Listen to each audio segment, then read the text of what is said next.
En Ouganda, l'équipe féminine de cross se prépare au championnat du monde de 2022, organisé en juin dans le Maryland par les États-Unis, déjà 8 fois champion du monde. Le Kenya s'étant retiré de la compétition, elles seront les seules joueuses africaines à participer au championnat. La crosse est l'un des jeux les plus rapides à pied, mais reste un sport relativement nouveau en Ouganda. Pour les jeunes femmes, jouer sur une scène mondiale est une première. Et même si les joueuses sont enthousiastes, certaines règles seront nouvelles pour l'équipe qui se veut prête d'ici 3 mois. Ces sportives ont commencé l'année par des exercices visant à améliorer leurs compétences en matière de bâton et de ballon. Pour la capitaine de l'équipe, Dorothy Nakato, qui joue en tant qu'attaquante, les problèmes liés à la logistique sont un défi majeur si elle souhaite participer au championnat.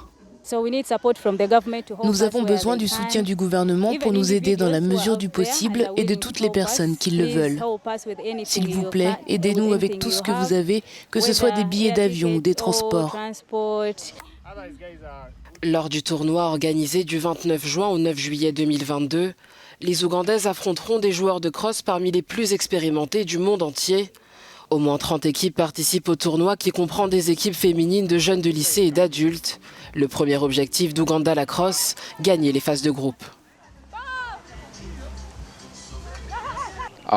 Notre objectif est de commencer par les phases de groupe, pendant que nous nous entraînons et voyons où ça nous mènera.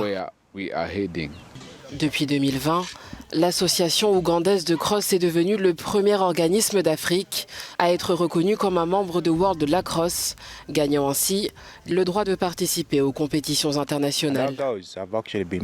Nos filles jouent depuis qu'elles sont encore très jeunes.